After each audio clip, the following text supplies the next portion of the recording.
तुमचा ब्लाऊज टेलरनी हवा तसा शिवला नाही, वेळेत दिला नाही वा काही छेडछाड केली तर तुम्ही थेट टेलरला कोर्टात खेचू शकता।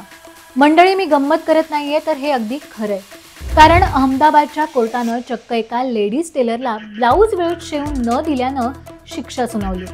हे प्रकरण नक्की काय आहे हेच मी तुम्हाला या व्हिडिओत सांगणार आहे, त्यामुळे हा व्हिडिओ शेवटपर्यंत नक्की पहा।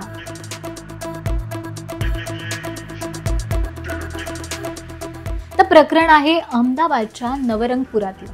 इथं सोनी डिझायनर नावाचं लेडीज टेलरचं दुकान आहे, जिथे लेडीज ड्रेस ब्लाऊज शिवले जातात। याच दुकानात पूनमबेन पारिया नावाच्या महिलेने लग्नासाठी ब्लाऊज शिवायला टाकला होता। ब्लाऊज डिझायनर होता, त्यासाठी टेलरनी 4,395 रुपये खर्च सांगितला। पूनमबेननी हे पैसेही त्याला दिले, पण काम जास्त आल्यानं या बिचाऱ्या टेलरकडून ब्लाऊज शिवायचं राहून गेलं। मग काय, पूनमबेनला लग्नावेळी हा ब्लाऊज मिळालाच नाही आणि त्या भडकल्या आणि त्यांनी या टेलरला थेट ग्राहक कोर्टात खेचलं। कोर्टात खेचताना पूनमबेननी पुरावा म्हणून ब्लाऊजची पावतीही जोडली, लग्नाची पत्रिका आणि ब्लाऊज शिवण्यासाठी सोबत नेलेल्या महिलेचीही साक्ष जोडली। मग काय, कोर्टाला सुनावणी घ्यावीच लागली आणि सुनावणीनंतर कोर्टानं लेडीज टेलर असलेल्या हरेश यांना दंड ठोठावला। ब्लाऊजच्या पैशासह मानसिक त्रासाची रक्कमही हरेश यांना द्यावी लागली। तुम्हाला काय वाटतं, पूनमबेननं कोर्टात जाऊन ठीक केलं का?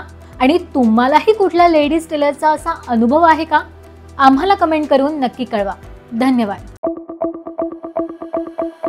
तुमचा ब्लाऊज टेलरनी हवा तसा शिवला नाही, वेळेत दिला नाही वा काही छेडछाड केली तर तुम्ही थेट टेलरला कोर्टात खेचू शकता।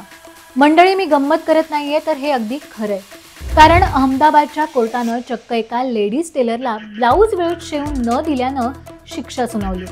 हे प्रकरण नक्की काय आहे हेच मी तुम्हाला या व्हिडिओत सांगणार आहे, त्यामुळे हा व्हिडिओ शेवटपर्यंत नक्की पहा।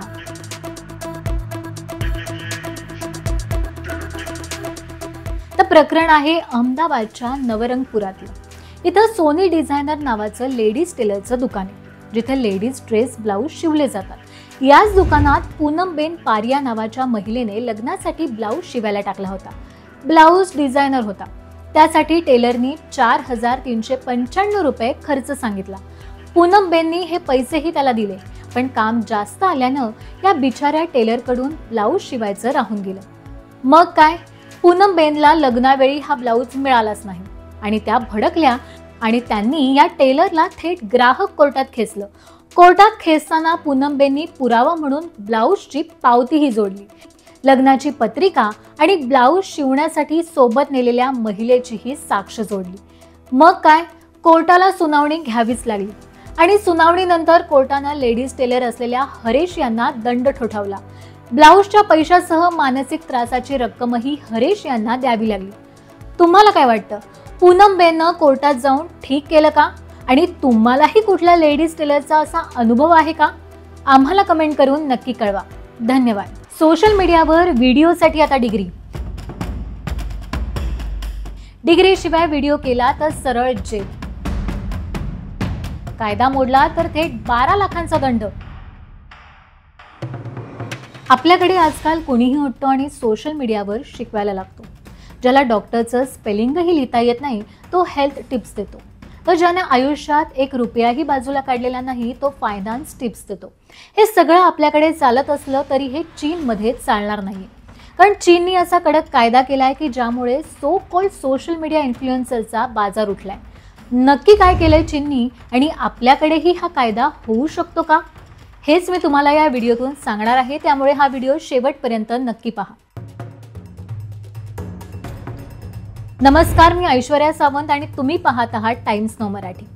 तर चीनने सोशल मीडियावर बंधनं घालायला सुरुवात केली, मात्र ही बंधनं लोकांसाठी चांगली आहे। लोकांपर्यंत अधिकृत आणि योग्य माहिती पोहोचावी यासाठी चीनने हे पाऊल उचलले। तर यापुढे चीनमध्ये वैद्यकीय, कायदेविषयक, शिक्षण क्षेत्राविषयी वा आर्थिक विषयावर फक्त अधिकृत तज्ज्ञांनाच व्हिडिओ बनवता येतील, इतर कुणीही व्हिडिओ बनवू शकणार नाही। चीनच्या सायबर स्पेस ॲडमिनिस्ट्रेशन कमिटीने हा निर्णय जाहीर केलाय। फक्त व्हिडिओज नाही तर त्या विषयावर कुणी मतही व्यक्त न करण्याची सक्ती करण्यात आली। चीन सरकारच्या म्हणण्यानुसार बरेच सोशल मीडिया इन्फ्लुएन्सर त्या क्षेत्रातले तज्ज्ञ नसतात, फक्त ऐकीव माहिती वा गुगलवरच्या ज्ञानाच्या आधारावर ते व्हिडिओ बनवतात किंवा बऱ्याचदा फक्त प्रसिद्ध होण्यासाठी खोट्या आणि सनसनाटी गोष्टी पसरवतात। हे व्हिडिओ पाहणारे प्रेक्षक त्यांच्यावर विश्वास ठेवतात, परिणामी नागरिकांना मोठा तोटा होऊ शकतो। दरम्यानच कुठल्याही अपात्र इन्फ्लुएन्सरने असे व्हिडिओ बनवले तर त्याला मोठा दंड भरावा लागणार आहे। जर कुणालाही व्हिडिओ बनवायचे असतील तर त्याला त्याचे डिग्री सर्टिफिकेट सरकारकडे जमा करावे लागतील। त्यानंतर त्या विषयावर व्हिडिओ बनवण्याची परवानगी सरकारकडून मिळेल। पण असं न करता थेट कुणी व्हिडिओ बनवले तर त्याला तब्बल 14,000 अमेरिकन डॉलर म्हणजे भारताच्या रुपयांमध्ये 12,36,000 दंड भरावा लागेल। हेच नाही, अजूनही कडक निर्बंध लागू केले।